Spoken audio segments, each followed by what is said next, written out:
Imagine que você é uma tia dedicada acenando para sua irmã e o marido dela enquanto eles partem para um cruzeiro de luxo no Caribe.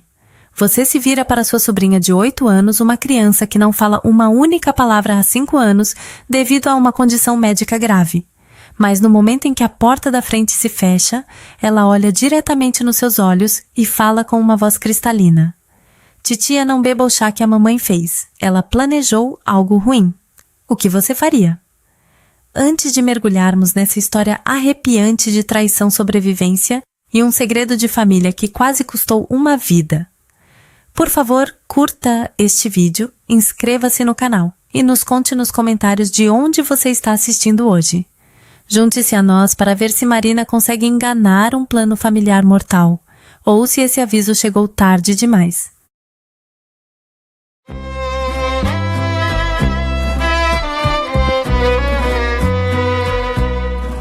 No momento em que a porta da frente se fechou, meu mundo inteiro se despedaçou em pedaços. Eu estava parada na sala de estar da minha irmã, em um bairro nobre de Campinas, ouvindo o Uber se afastar da calçada. Camila e Tiago tinham ido embora rumo ao cruzeiro no Caribe. 5 dias de sol e bebidas com guarda-chuvinha, enquanto eu cuidava da filha deles. Virei-me com um sorriso caloroso, pronta para perguntar a Sofia o que ela queria fazer primeiro. Talvez pudéssemos fazer biscoitos, assistir a um filme da Disney ou ler juntas como sempre fazíamos. Mas Sofia não estava pegando o iPad. Ela não estava digitando uma mensagem para o aplicativo de voz ler em voz alta. Ela estava apenas parada lá me encarando com uma intensidade que eu nunca tinha visto em seus 8 anos de vida. E então minha sobrinha, a criança que eu acreditava ter nascido muda, a garotinha que não emitia um único som desde que era bebê, abriu a boca. Titia, não beba o chá que a mamãe fez. Ela planejou algo ruim? A voz dela era clara, perfeita, como se ela tivesse falado a vida toda. Meu sangue virou água gelada em minhas veias. Deixe-me voltar cerca de 6 horas, porque preciso que você entenda como cheguei aqui. Como acabei parada na casa da minha irmã, descobrindo que tudo o que eu achava que sabia sobre minha família era uma mentira cuidadosamente construída. Meu nome é Marina Santos. Tenho 32 anos. Trabalho como contadora em uma empresa de médio porte em São Paulo. Coisa emocionante, eu sei. Enquanto outras pessoas sonham com férias exóticas e aventuras românticas, eu sonho com planilhas perfeitamente equilibradas. Minha terapeuta diz que uso números para me sentir no controle. Ela provavelmente está certa. Aquela manhã começou normal. Café de sábado, apartamento silencioso. Eu estava realmente aproveitando a paz quando meu telefone tocou. Camila, minha irmã mais velha. 6 anos entre nós, mas às vezes parecia 60. A voz dela era doce como mel, o que deveria ter sido meu primeiro sinal de alerta. Camila só usava aquela voz quando queria alguma coisa. Marina, tenho um favor enorme para te pedir, ronronou ela. Acontece que ela e Tiago tinham reservado um cruzeiro de aniversário. 5 dias Caribe, muito romântico, muito de última hora, e precisavam de alguém para cuidar da Sofia. Claro, eu disse sim, porque era o que eu sempre dizia para a Camila. Eu adorava passar tempo com ela e falava sério. Eu adorava genuinamente minha sobrinha. Mesmo que a comunicação através de um iPad fosse às vezes exaustiva, havia algo especial em Sofia. Ela tinha aqueles olhos grandes e atentos que pareciam absorver tudo. Quando eu lia para ela, ela se encostava no meu ombro e eu podia sentir que ela relaxava como se minha voz fosse um lugar seguro. Veja bem, Sofia nasceu com uma condição rara. Pelo menos era isso que Camila sempre dizia a todos. Algo neurológico que afetava sua capacidade de falar. Os médicos descobriram quando ela tinha cerca de 3 anos. Camila disse que nada poderia ser feito. Eu nunca questionei. Por que questionaria? Ela era minha irmã. Mães conhecem seus filhos. Além disso, eu não estava muito por perto durante os primeiros anos de Sofia. Eu tinha aceitado um emprego no Rio de Janeiro logo depois que ela nasceu. Boa oportunidade. Não podia deixar passar. Eu voava para casa no Natal, talvez um fim de semana, aqui e ali. Quando Sofia tinha 3 anos, ela já estava em silêncio. Camila já tinha criado toda a narrativa. Voltei para São Paulo 2 anos atrás, quando nossa mãe ficou doente. Câncer. Do tipo lento e terrível. Eu queria estar mais perto, queria ajudar. Durante esses meses, comecei a passar mais tempo com Sofia, lendo para ela, trazendo livros apenas estando presente. Mesmo sem palavras, construímos algo real. Nosso pai Haroldo tinha morrido 3 anos antes da mamãe doença cardíaca. Ele era do tipo quieto e firme, o tipo de homem que consertava as coisas e não reclamava. Depois que ele se foi, parecia que a família tinha perdido sua âncora. Quando mamãe finalmente faleceu 14 meses atrás, ela deixou um fundo fiduciário de cerca de 5 milhões de reais. Todas as economias da vida deles, o seguro de vida do papai e tudo. Os termos eram claros. Tanto Camila quanto eu tínhamos que assinar para quaisquer saques importantes. Mamãe era esperta nesse sentido. Ela também me deixou a casa da família, já que Camila já possuía imóveis na época. Achei justo. Agora me pergunto se mamãe sabia de algo que eu não sabia. Enfim, voltando àquela manhã de sábado. Dirigi até a casa de Camila por volta do meio-dia. Era um lugar bonito, gramado grande. O tipo de casa que parece capa de revista. Camila me cumprimentou na porta com um abraço, o que era incomum. Minha irmã não era muito de abraços. Você é uma salvadora marina, de verdade. Ela parecia perfeita como sempre. Cabelo feito unhas, feitas malas de grife esperando na porta. Tiago estava carregando as malas para o táxi que tinha acabado de chegar. Ele mal olhou para mim. Apenas um aceno rápido, um olá murmurado. Ele parecia nervoso suando, mas Tiago sempre foi meio agitado. Não pensei muito nisso. Camila me guiou pela casa como se eu nunca tivesse estado lá antes. Aqui está a cozinha. Aqui está o quarto da Sofia. Aqui está o controle remoto da TV. E então ela abriu a geladeira e tirou uma garrafa térmica grande com tampa amarela. Fiz isso para você, disse ela, pressionando-a em minhas mãos. Chá de ervas para o estresse. Você parece cansada, Marina. Tem trabalhado demais. Algo na maneira como ela disse isso parecia estranho, insistente demais. Mas sorri e agradeci porque era isso que eu fazia com a Camila. Sorri e agradeci e nunca contestei. Ela sempre foi a pessoa com as soluções mesmo quando eu não pedia por elas. Quando passei por um término ruim aos 25 anos, a receita da Camila foi óleo de lavanda suco verde e um quadro de visualização coberto de fotos do Rodrigo Santoro. Manifeste seu futuro marido, disse ela. Ainda tenho problemas de confiança com quadros de visualização. O táxi buzinou. Camila me abraçou novamente. 2 abraços em um dia definitivamente estranho. Ela correu porta afora. Tiago a seguiu sem dizer uma palavra. Observei-os entrar no carro, vi o carro se afastar. Então fechei a porta da frente, virei-me e encontrei Sofia parada lá me olhando como se estivesse prestes a me dizer que o mundo estava acabando. Titia, não beba o chá que a mamãe fez. Ela planejou algo ruim. Eu não conseguia respirar. Eu não conseguia pensar. A garrafa térmica ainda estava em minhas mãos, de repente parecendo uma bomba. Minha sobrinha, que eu acreditava ter nascido muda, tinha acabado de falar comigo com uma voz perfeita e clara, e estava me avisando que minha própria irmã estava tentando me envenenar. Coloquei a garrafa térmica no balcão como se fosse radioativa. Minhas mãos tremiam tanto que quase a deixei cair. Então me virei para Sofia e me ajoelhei ficando na altura dos olhos dela. Sofia, sussurrei. Você pode falar. Ela assentiu. Os olhos dela eram enormes, assustados, mas havia algo feroz neles também, algo determinado. Eu sempre pude titia. A mamãe me fez parar. A sala girou. Tive que colocar a mão no chão para me firmar. O que você quer dizer com... Te fez parar. E foi aí que minha sobrinha de 8 anos me contou uma história que rasgou tudo o que eu pensava saber sobre minha família. Sofia não nasceu muda. Ela nunca teve uma condição neurológica. Isso era uma mentira.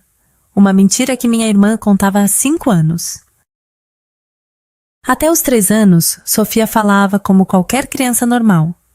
Ela disse, suas primeiras palavras aprendeu novas, todos os dias, cantava músicas, fazia 1 milhão de perguntas, dizia eu te amo na hora de dormir. Então, uma tarde, tudo mudou. Sofia estava brincando no andar de cima no quarto dela. Ela ficou com sede, então desceu devagar para pegar um suco. A mamãe estava na cozinha falando ao telefone. Ela não percebeu a garotinha parada na porta. Sofia ouviu palavras. A maioria ela não entendeu, mas algumas ela reconheceu. Tia Marina, dinheiro, fora de cena. Quando o papai, se for depois a mãe, e então ficamos com tudo. Ela confia em mim completamente. Ela é tão estúpida. Sofia tinha 3 anos. Ela não sabia o que significava fora de cena, mas entendia tia Marina. E entendia o jeito maldoso e frio que a mamãe dizia estúpida. No dia seguinte, inocente e confusa, Sofia perguntou à mãe. Mamãe, o que significa fora de cena? O rosto de Camila ficou frio. Ela agarrou os braços de Sofia com força demais, deixando pequenos hematomas, e se ajoelhou até ficarem cara a cara. Escute-me com muita atenção, disse ela. Se você falar de novo com qualquer pessoa sobre qualquer coisa, algo terrível vai acontecer com a tia Marina. Sua voz é perigosa. Cada palavra que você diz machuca ela. Se você ama sua tia, nunca mais emitirá um som. Você entendeu? Sofia me amava. Eu era a tia que trazia livros ilustrados. A única que sorria para ela como se ela fosse a coisa mais especial do mundo. Então Sofia parou de falar. Ela tinha 3 anos, ela tomou a decisão de desistir de sua voz para me proteger. Fiquei sentada no chão da cozinha de Camila, lágrimas escorrendo pelo meu rosto enquanto essa criança explicava o sacrifício que tinha feito. 5 anos. 5 anos de silêncio. 5 anos de terror pensando que cada palavra que ela falasse poderia machucar a pessoa que ela mais amava. E Camila, minha irmã, a mãe dedicada, usou esse medo. Ela levou Sofia a médicos, bancou a mãe preocupada, conseguiu seu diagnóstico de mutismo seletivo, mas disse a todos algo diferente. Neurológico. Nasceu com isso. Nada a ser feito. Ela garantiu que ninguém visse os registros médicos reais. Eu estava no Rio visitando 2 vezes por ano. Não tinha motivos para duvidar da minha própria irmã sobre a própria filha dela. Aquela placa de cristal na lareira chamou minha atenção. Mãe do ano. Camila ganhou do centro comunitário há 2 anos. Todos elogiavam sua paciência, sua dedicação à sua filha com necessidades especiais. De repente, tive vontade de jogar aquela placa no sol e vê-la queimar. O que mais você sabe, querida? Perguntei gentilmente. O que mais você viu? Acontece que ser silenciosa tornava Sofia invisível. Os adultos esqueciam que ela estava lá. Conversavam livremente perto dela, presumindo que ela não entendia ou não podia contar a ninguém mesmo se entendesse. Sofia viu tudo. Ela viu a mãe praticando minha assinatura repetidamente em pedaços de papel até ficar quase certa. Ela ouviu conversas telefônicas sobre o fundo e transferir tudo antes que a Marina descubra. Ela viu o pai ficar cada vez mais com medo da mãe, concordando com tudo, nunca questionando nada. Ela observou a mãe atuar para os vizinhos amigos da igreja professores, a máscara perfeita de uma mãe amorosa fazendo sacrifícios por sua filha deficiente. E 2 noites atrás, Sofia ouviu algo que a fez perceber que não podia mais ficar em silêncio. Ela tinha rastejado até o topo da escada como tinha feito centenas de vezes antes. Seus pais estavam na cozinha planejando. O chá vai deixá-la doente o suficiente para o pronto-socorro, disse Camila. Não é perigoso, apenas problemas estomacais graves e sonolência extrema. Ela ficará apagada por dias. E a Sofia enquanto estivermos fora? Perguntou Tiago. A dona Glória vizinha vai ficar com ela. Já disse a ela que a Marina tem episódios às vezes. Ela acreditou completamente. E enquanto a Marina estiver no hospital, dirigimos até Belo Horizonte. Tem um advogado lá que não a conhece. Tenho todos os papéis falsificados prontos. Transferimos todo o fundo para o meu nome. Quando a Marina se recuperar, estará feito. Ela nunca conseguirá provar nada. Sem cruzeiro. Sem férias no Caribe. Apenas um esquema para me envenenar, falsificar minha assinatura e roubar mais de 5 milhões de reais. Minha própria irmã. Puxei Sofia para meus braços e a abracei forte. Essa criança corajosa e incrível.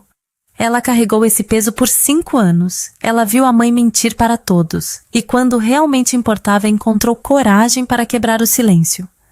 Você me salvou, sussurrei no cabelo dela. Você sabe disso, certo? Você salvou minha vida. Ela me abraçou de volta, braços pequenos e ferozes em volta do meu pescoço. Eu não podia deixar a mamãe te machucar, titia. Não mais. Olhei para a garrafa térmica no balcão. Aparência inocente. Tampa amarela. Chá caseiro da minha irmã amorosa. Evidência. Minhas lágrimas pararam. Algo frio e focado se instalou no meu peito. Camila achava que tinha 5 dias para roubar tudo. Ela achava que eu estaria deitada em uma cama de hospital doente demais para impedi-la. Ela estava muito, muito enganada. A primeira ligação que fiz foi para Sara. Sara e eu nos conhecemos na faculdade. Ela foi para a enfermagem, eu para a contabilidade, caminhos diferentes, mas continuamos próximas. Ela era o tipo de amiga que aparecia com sorvete durante términos de namoro e dizia a verdade mesmo quando doía. Eu confiava nela completamente. Ela atendeu no segundo toque. Marina, o que foi? Sara, preciso que você venha para a casa da Camila agora. Aconteceu uma coisa e eu não posso explicar por telefone. Por favor, só venha. Algo na minha voz deve tê-la assustado. Ela não fez perguntas. Estou indo. 40 minutos depois, ela estava na porta ainda de uniforme do plantão, cabelo preso em um rabo de cavalo bagunçado. Ela olhou para o meu rosto e me puxou para um abraço. Fala comigo. Então eu falei. Tudo. O chá, o esquema e Sofia. A doce e silenciosa Sofia, que tinha falado pela primeira vez em 5 anos para me avisar. Quando terminei, Sara ficou quieta por um longo momento. Então ela olhou para Sofia, que estava sentada no sofá, nos observando com aqueles olhos grandes e sérios. Sara caminhou até ela e se ajoelhou na frente dela. Você é a criança mais corajosa que já conheci, disse ela suavemente. Você sabe disso. Sofia quase sorriu. Sara se levantou. Agora é trabalho. Ok, primeiro as primeiras coisas. Esse chá precisa ser testado. Conheço alguém no laboratório do hospital. Ela pode fazer uma análise de urgência hoje à noite. Se houver algo errado com ele, saberemos pela manhã. Ela colocou luvas de látex. Ela realmente tinha algumas na bolsa, porque, claro, ela tinha e cuidadosamente pegou uma amostra da garrafa térmica, selando-a em um pequeno recipiente. Que tipo de pessoa envenena chá? Murmurou ela, balançando a cabeça. Sempre soube que a Camila era estranha. Lembra quando ela disse que aquele corte de cabelo deixava seu rosto menos redondo? Isso não foi um elogio. Foi guerra psicológica em formato de irmã. Eu quase ri, quase. Agora, continuou Sara, o que mais você tem? Tem que haver mais evidência se ela está aplicando esse golpe. Olhei para Sofia. Querida, você disse que sabe onde a mamãe guarda os papéis importantes. Ela assentiu e desceu do sofá. No escritório tem uma gaveta trancada. Eu sei o código. Como você sabe o código? Eu a vi digitar. Muitas vezes ela nunca me notou. Uma pausa pequena e triste. Ninguém nunca nota a criança quieta.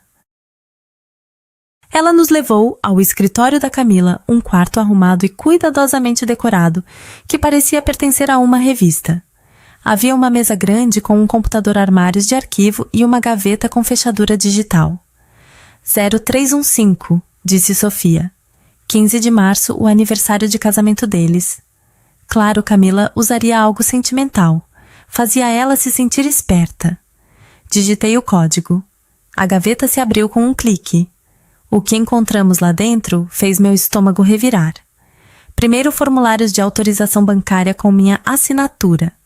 Exceto que não era minha assinatura. Era parecida. Muito parecida. Mas eu podia ver a diferença imediatamente. A curva no meu Mi maiúsculo estava errada. Qualquer um que conhecesse minha caligrafia notaria. Camila tinha praticado, mas não era perfeita. Segundo extratos bancários da conta do fundo, 14 meses de atividade. Saque após saque sempre em quantias abaixo de R$50 mil. Logo abaixo do limite que acionaria relatórios automáticos para as autoridades federais. Camila tinha feito sua pesquisa. O total. Cerca de R$800 mil desaparecidos, roubados pela minha própria irmã enquanto eu confiava nela completamente. Terceiro, e-mails impressos entre Camila e um advogado em Belo Horizonte chamado Vitor Prestes. Eles discutiam transferência de emergência de ativos do fundo e faziam referência à minha instabilidade mental e incapacidade de gerenciar finanças. A reunião estava marcada para o dia 4, exatamente quando o cruzeiro deveria estar a todo vapor. Quarto e este quase me quebrou um arquivo rotulado Marina, preocupações de saúde mental. Dentro havia páginas de notas na caligrafia de Camila. Entradas datadas descrevendo meu comportamento errático, minha depressão, meus episódios paranoicos. Fabricações completas, tudo isso. Ela estava construindo um rastro de papel, preparando-se para me pintar, como mentalmente incapaz caso eu desafiasse a fraude. Minha própria irmã estava planejando me chamar de louca, destruir minha credibilidade, tirar tudo e me deixar sem nada. Nem mesmo minha reputação. Sara fotografou cada documento, cada página, cada data. Isso é fraude premeditada, disse ela sombriamente. Isso não é algo impulsivo. Ela está planejando isso há mais de um ano. Eu já estava organizando as informações na minha cabeça. Cérebro de contadora entrando em ação. Datas padrões, a quantia retirada a cada mês, as assinaturas que não combinavam. Números não mentem, e esses números contavam uma história muito clara. Então o celular de Sara vibrou. O contato dela no laboratório trabalhando no turno da noite tinha adiantado a análise do chá. Os resultados, uma combinação concentrada de um composto laxante poderoso e uma erva sedativa. Não letal, mas absolutamente incapacitante. Qualquer um que bebesse ficaria violentamente doente e mal consciente por 48 a 72 horas. Doente nível hospitalar. Exatamente como Sofia disse. Camila não estava tentando me matar. Ela era esperta demais para isso. Ela só precisava de mim fora de combate, tempo suficiente para roubar tudo. Pensei na minha conta de poupança de emergência. 30 mil reais guardados em um banco separado que ninguém conhecia. Um consultor financeiro me disse anos atrás para sempre ter dinheiro de fuga. Segui esse conselho silenciosamente, nunca mencionando a família. Agora esse dinheiro financiaria minha luta. Às vezes, planejamento financeiro chato salva sua vida. Havia mais uma ligação a fazer. Davi Martins. Estávamos no mesmo grupo de estudos na faculdade. Ele foi para a faculdade de Direito, enquanto eu fui para a contabilidade. Agora ele era promotor de justiça assistente. Liguei para ele e expliquei tudo. Quando terminei, houve um longo silêncio. Marina, disse ele finalmente, isso é estelionato, falsificação, tentativa de envenenamento e o que sua irmã fez com aquela criança, controle coercitivo, abuso psicológico. Isso é sério, muito sério. O que eu faço? Deixe-me cuidar do lado legal. Vou coordenar com a polícia local e entrar em contato com a Polícia Federal. Isso cruza fronteiras estaduais, o que torna federal. Contataremos o advogado de Belo Horizonte também. Ele pode ser um participante involuntário ou pode estar envolvido. De qualquer forma, descobriremos. E Camila? Ela não pode saber que você descobriu. Se ela se assustar, pode desaparecer com qualquer dinheiro a que tem acesso. Você precisa fazê-la pensar que o plano dela está funcionando perfeitamente. Olhei para a garrafa térmica ainda no balcão da cozinha. Eu tinha que fingir que bebi. Fingir que estava doente. Fingir que estava indefesa e incapacitada enquanto minha irmã dirigia para Belo Horizonte para me roubar. 3 dias de atuação.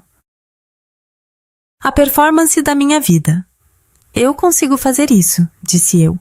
E falei sério. Dia 2. Hora de virar atriz. Sentei na sala de estar de Camila olhando para o meu celular. Sofia estava ao meu lado no sofá quieta, mas atenta. Velhos hábitos demoram a morrer. Mesmo agora que podia falar livremente, ela ainda observava tudo com aqueles olhos cuidadosos. Disquei o número de Camila. Foi direto para a caixa postal que eu esperava. Se ela estivesse realmente em um cruzeiro, teria serviço de celular limitado. Claro, ela não estava em um cruzeiro. Ela estava em um hotel em Belo Horizonte se preparando para roubar minha herança. Mas eu tinha que entrar no jogo. Fiz minha voz fraca, trêmula, patética, o tipo de voz que alguém usa quando mal está se aguentando. Camila, algo está muito errado. Estive tão doente a noite toda, vomitando tonta. Mal consigo ficar de pé. Acho que preciso ir ao hospital. A Sofia está bem. A Dona Glória pode levá-la se eu tiver que ir para o pronto-socorro. Sinto muito por estragar sua viagem. Eu vou dar um jeito. Desliguei. Minhas mãos estavam firmes, meu coração estava frio. Sara, que estava sentada à minha frente, me deu um polegar para cima. Performance digna de Oscar. Sério. A tremida na voz no final. Beijo do chefe? Obrigada, disse eu secamente. Aprendi observando a Camila fingir emoções a vida toda. 2 horas depois, meu celular vibrou. Uma mensagem de texto da Camila. Não uma ligação. Não uma mensagem de voz preocupada exigindo saber qual hospital. Não uma mensagem frenética pedindo para falar com a filha. Uma mensagem de texto. Oh, não! Melhore logo. Não se preocupe com a Sofia. A Dona G é ótima com crianças. Descanse e cuide-se. Vejo você em alguns dias. 3. Olhei para aquele emoji de coração rosa por um longo tempo. Minha irmã poderia ter me envenenado. Ela estava planejando ativamente roubar mais de 5 milhões de reais de mim. E a resposta dela foi um coração de desenho animado e um ponto de exclamação. Já vi pessoas colocarem mais esforço em responder a uma mensagem de número errado. Pelo menos, jogue um emoji de rosto preocupado. Camila mostra alguma variedade. Ela nem perguntou sobre o hospital, disse Sara lendo por cima do meu ombro. Não perguntou qual. Não se ofereceu para voltar para casa. Não pediu para falar com a Sofia. Não. Sua irmã é realmente uma psicopata. Estou começando a achar que psicopatas reais se esforçam mais do que isso. Nas horas seguintes, o marido de Sara, que trabalhava em TI, nos deu uma lição rápida de rastreamento de mídia social. Acontece que Tiago não era tão cuidadoso quanto Camila. O Instagram dele ainda tinha os serviços de localização ativados. Ele postou uma selfie em uma cafeteria ontem de manhã sorrindo como um idiota. Marcado geograficamente em Belo Horizonte, Minas Gerais. Sem praia, sem navio de cruzeiro, sem pôr do sol no Caribe. Eles estavam exatamente onde Sofia disse que estariam. Enquanto Sara trabalhava no rastreamento da pegada digital deles, voltei para a gaveta de evidências. Tinha que haver mais. Camila era meticulosa. Ela mantinha registros de tudo. Encontrei-os no fundo debaixo de uma pilha de declarações de imposto de renda antigas. Cartas, manuscritas, datadas durante os meses finais da nossa mãe. Minhas mãos tremiam enquanto eu as lia. Eram de Camila para nossa mãe Patrícia. Escritas enquanto mamãe estava morrendo de câncer, enquanto estava fraca e assustada e lutando por cada respiração. Nessas cartas, Camila implorava. Não exigia que Patrícia mudasse o testamento. Deixe tudo para mim, escreveu ela. Corte a Marina completamente. Marina é solteira. Ela não tem responsabilidades como eu. Tenho uma filha para criar. Preciso desse dinheiro.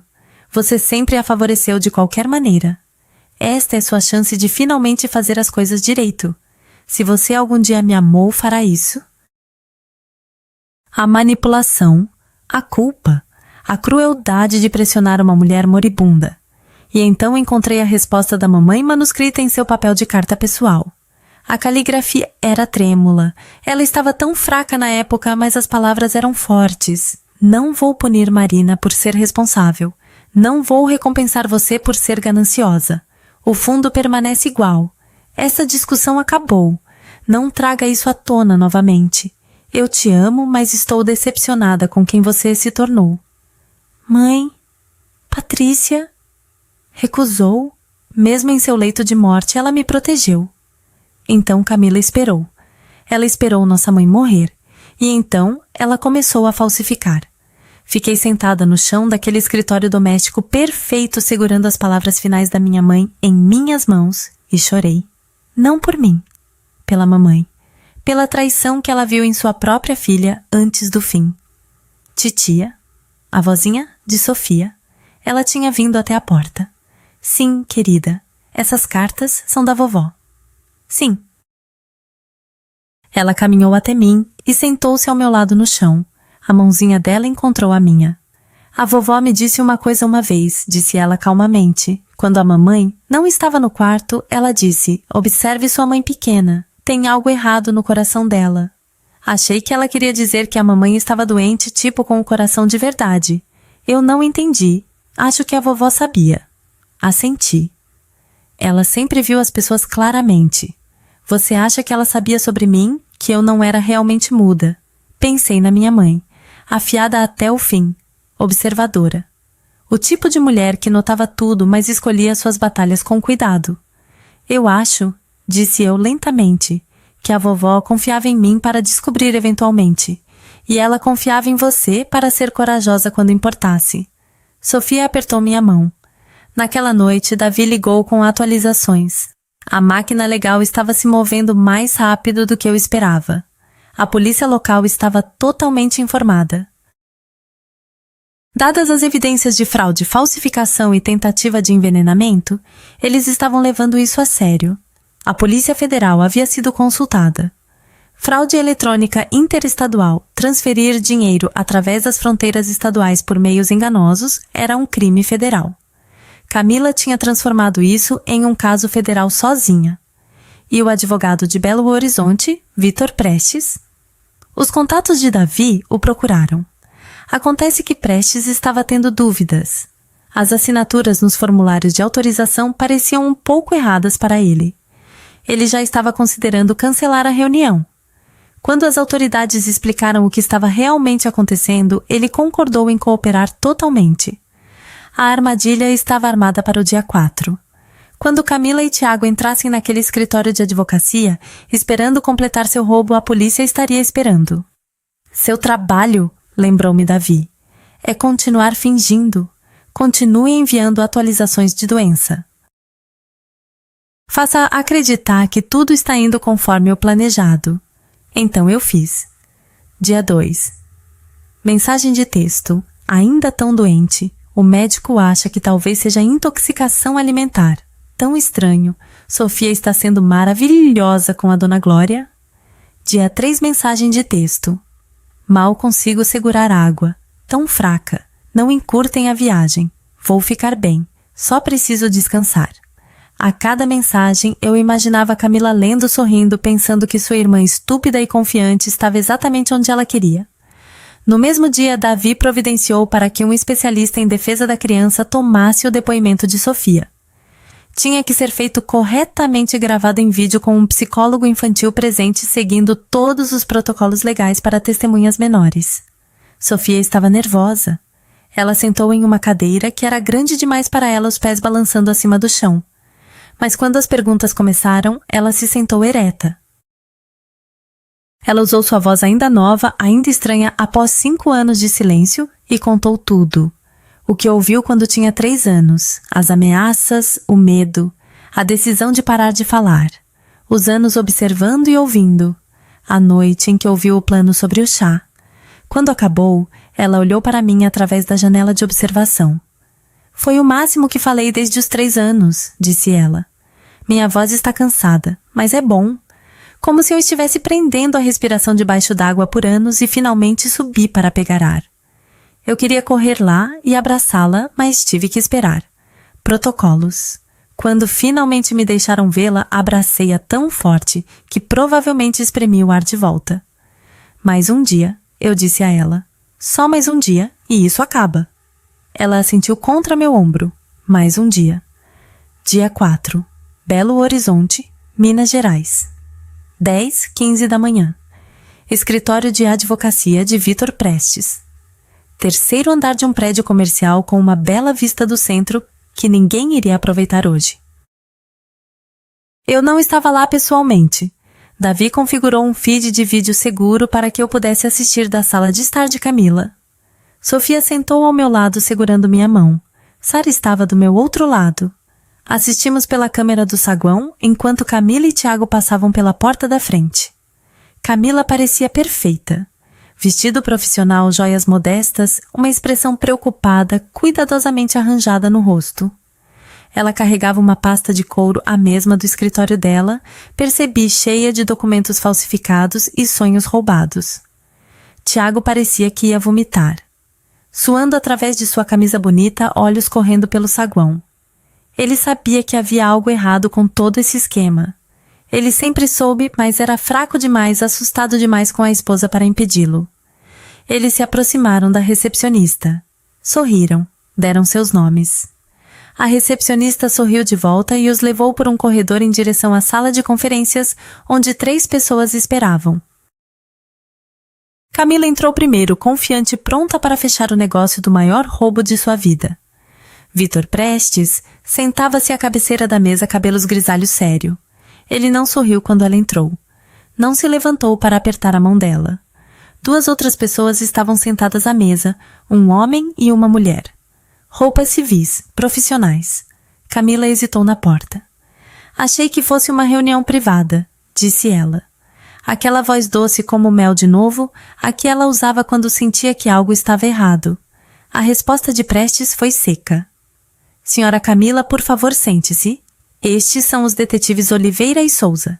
Eles têm algumas perguntas sobre a documentação que você enviou. Através do feed de vídeo, observei o rosto da minha irmã. O lampejo de confusão. O cálculo rápido por trás dos olhos. A decisão de encarar. Ela se sentou, cruzou as pernas, cruzou as mãos sobre a mesa. Claro, no que eu puder ajudar. Há algum problema com a papelada? A detetive Oliveira estava calma, quase amigável. Ela pediu a Camila para confirmar sua identidade, seu relacionamento comigo, seu papel como co-curadora do espólio de nossos pais. Camila confirmou tudo. Suave, confiante. Ela ainda achava que podia se safar na conversa. Então Oliveira colocou 2 documentos na mesa lado a lado. À esquerda, minha assinatura dos formulários de autorização falsificados. À direita, minha assinatura real de registros bancários verificados. Senhora Camila pode explicar por que essas assinaturas não coincidem. Por apenas 1 segundo mal, uma batida de coração viu pânico passar pelo rosto de Camila. Então a máscara bateu de volta. Minha irmã tem uma caligrafia muito inconsistente. Ela sempre foi assim, e francamente ela não está bem mentalmente. Tenho documentação sobre a instabilidade dela. Posso mostrar a vocês. O detetive Souza a interrompeu. Revisamos sua documentação. As notas sobre os supostos problemas de saúde mental da sua irmã. Ele fez uma pausa. Coisa interessante. O empregador dela a descreve como uma das pessoas mais detalhistas com quem já trabalharam.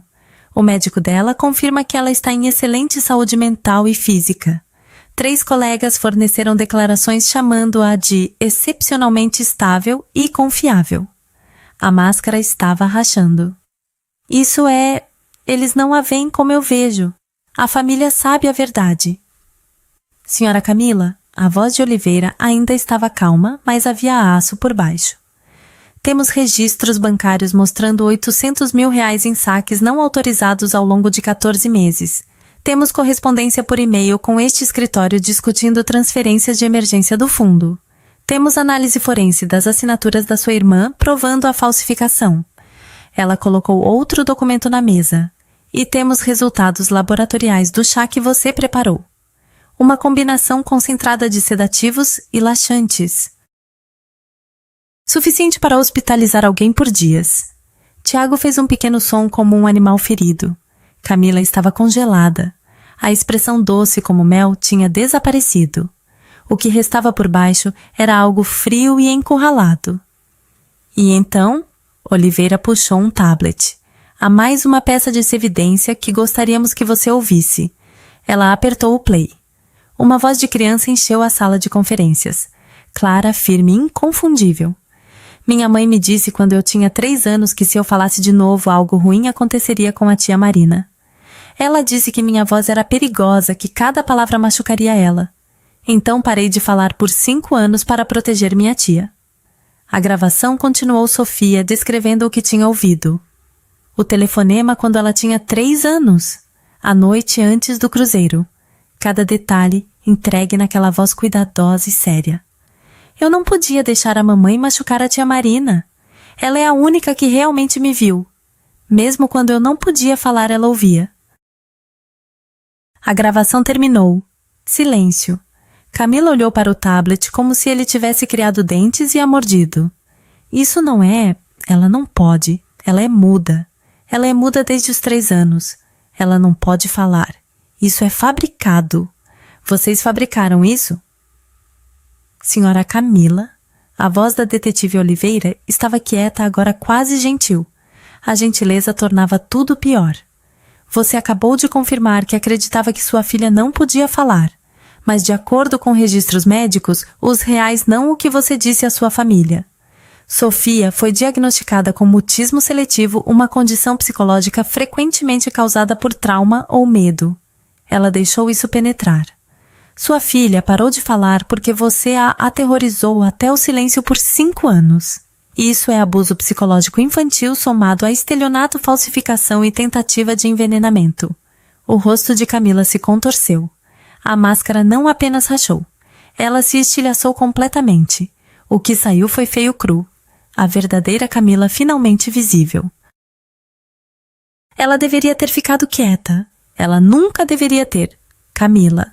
A voz de Tiago tremendo. Pare de falar. Apenas pare. Ele se virou para os detetives. Quero um advogado. Um advogado separado. Vou cooperar. Vou contar tudo. Ela planejou tudo. As assinaturas, as transferências, o chá. Eu tinha medo dela. Vou testemunhar. O que vocês precisarem. Camila virou-se para ele com uma fúria que deixou até os detetives tensos. Seu covarde patético! Depois de tudo o que fiz por nós, senhora Camila, o detetive Souza se levantou. Você está presa. Por favor, levante-se e coloque as mãos atrás das costas. As algemas clicaram em volta dos pulsos dela.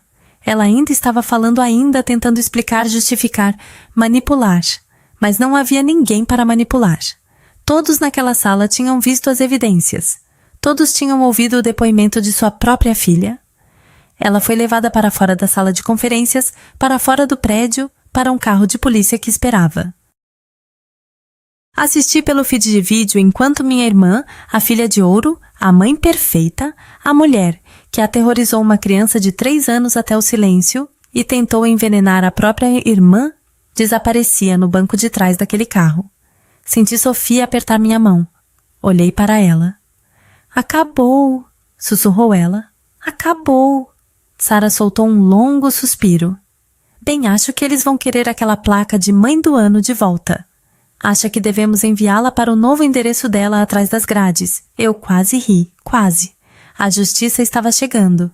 Mas havia mais uma coisa que eu precisava fazer. 2 semanas depois, Vara de Família de Campinas. O tribunal era pequeno funcional. Não o espaço grandioso e dramático que você vê nos filmes, apenas uma sala com luzes fluorescentes e cadeiras desconfortáveis e uma mesa de juiz que tinha visto 1000 famílias desfeitas. Mas hoje algo estava sendo consertado. Sentei na mesa da frente com minha melhor roupa profissional, a mesma que usava para reuniões importantes com clientes. Isso era mais importante do que qualquer reunião com cliente que eu já tive. Sofia estava sentada ao meu lado. Ela tinha escolhido o próprio vestido naquela manhã roxo, sua cor favorita. Ela tinha escovado o próprio cabelo. Ela estava nervosa, eu podia ver. O pé dela ficava balançando debaixo da mesa. Mas ela não estava mais em silêncio. O juiz revisou o arquivo do caso. A prisão de Camila. As acusações de fraude. A falsificação. A tentativa de envenenamento. Os 5 anos de abuso psicológico infligidos a uma criança. Tiago tinha assinado a renúncia de seus direitos parentais em troca de cooperação com os promotores. Ele sabia de tudo. Ele não fez nada para impedir. Ele não merecia ser pai de Sofia. E em algum lugar naquele coração fraco e covarde dele, ele sabia disso. O juiz levantou os olhos dos papéis. Ele era um homem mais velho com olhos gentis por trás de óculos de aro de arame. Revisei a petição de guarda de emergência, disse ele. Dadas as circunstâncias, a prisão da mãe, a cooperação do pai e a extensa documentação de abuso psicológico, estou preparado para decidir. Ele se virou para olhar diretamente para Sofia. Não para mim, para ela. Mocinha, não entendo que você começou a falar novamente recentemente após muitos anos de silêncio. Isso exigiu uma coragem tremenda. Sofia assentiu. Ela estava apertando minha mão tão forte que eu estava perdendo a circulação. Gostaria de perguntar diretamente a você com suas próprias palavras. Onde você gostaria de morar? Sofia olhou para mim, depois para o juiz, depois de volta para mim. E então ela se levantou. 8 anos, 1,20 m de altura, usando um vestido roxo e mais coragem do que a maioria dos adultos consegue ter. Quero morar com a minha tia Marina, disse ela. A voz dela era clara forte. Uma voz que ela tinha desistido por 5 anos para proteger alguém que amava. Ela é a única que realmente me viu. Mesmo quando eu não podia falar, ela ouvia. Ela lia livros para mim. Ela sentava comigo. Ela nunca me fez sentir que havia algo errado comigo. Ela fez uma pausa, depois acrescentou. Além disso, ela faz panquecas muito boas. Uma risada tranquila percorreu o tribunal. Até o juiz sorriu. Ele assinou os papéis. Guarda de emergência concedida a Marina Santos. Saindo do tribunal, eu não conseguia parar de olhar para Sofia. Ela estava tagarelando sobre o tribunal, sobre o que queria para o almoço, sobre um pássaro que viu no parapeito da janela, sobre se poderíamos ter um cachorro algum dia. 5 anos de silêncio. Agora ela não parava de falar e eu não queria que fosse de outro jeito. Naquela noite jantamos no meu apartamento. Nosso apartamento agora. Eu já tinha começado a converter o quarto de hóspedes no quarto da Sofia. Paredes roxas, escolha dela. Estantes de livros por toda parte. Um cantinho de leitura aconchegante perto da janela. Tia Marina, perguntou ela com a boca cheia de macarrão. Sim, querida. Posso te falar sobre dinossauros? Eu sorri, com certeza. O que se seguiu foi uma palestra de 25 minutos sobre todas as espécies de dinossauros sobre as quais Sofia já tinha lido completa com uma análise detalhada de quais venceriam em brigas. Aparentemente, Velociraptors são totalmente superestimados por causa dos filmes, e o T-Rex tem vantagens injustas por causa do viés da mídia. O verdadeiro vencedor, segundo Sofia, seria o anquilossauro. Basicamente, um tanque com uma arma embutida. Eu concordava seriamente com tudo. Eu não precisava entender a teoria de combate de dinossauros. Eu só precisava ouvir. Sofia começou a terapia na semana seguinte com um especialista em trauma infantil. As sessões eram difíceis às vezes. 5 anos de medo e silêncio não desaparecem da noite para o dia. Havia dias ruins em que ela ficava quieta de novo quando o velho terror voltava. Mas havia mais dias bons. Dias em que ela ria alto. Dias em que ela cantava no chuveiro. Dias em que ela voltava da escola cheia de histórias sobre novos amigos que nunca a conheceram como a menina muda, apenas como Sofia. Camila enfrentou múltiplas acusações de crimes graves. As evidências eram esmagadoras. Ela aceitou um acordo judicial para evitar o julgamento. Não comparecia a nenhuma das audiências. Eu tinha coisas melhores para fazer. O fundo fiduciário foi congelado e auditado. A maior parte do dinheiro roubado foi rastreada e recuperada. Tornei-me a única curadora gerenciando-o cuidadosamente para o nosso futuro, o meu e o da Sofia. Vendi a casa da família. Muitas memórias lá complicadas. Usei parte dos lucros para iniciar um fundo educacional para Sofia. O resto foi para a poupança. Dinheiro de fuga multiplicado. Às vezes penso na minha mãe. Naquela carta que ela escreveu para Camila mantendo-se firme mesmo enquanto o câncer a levava. No aviso silencioso que ela sussurrou para a neta. Tem algo errado no coração dela. Patrícia Santos viu a verdade sobre a própria filha. E mesmo na morte, ela protegeu as pessoas que mereciam proteção. Gosto de pensar que ela estaria orgulhosa de como as coisas terminaram. No último sábado de manhã, Sofia e eu tomamos café da manhã na minha pequena varanda do apartamento. Nada chique, apenas panquecas e suco de laranja e o sol do início do outono. Sofia estava me contando sobre um sonho que teve. Algo sobre um pinguim que dirigia um carro, um castelo feito inteiramente de waffles e um dragão muito educado chamado Geraldo que pedia desculpas toda vez que acidentalmente incendiava algo. Não fazia o menor sentido. Era perfeito. Tomei meu café e ouvi. Realmente ouvi. É assim que uma família deve soar. Não silêncio, não mentiras, não manipulação e medo. Apenas isso. Uma criança divagando sobre castelos de waffle. Luz da manhã através das árvores. 2 pessoas que se escolheram sentadas juntas conversando sobre nada e tudo. Sofia parou no meio da história e olhou para mim. Tia Marina, obrigada por ouvir. Por ouvir de verdade.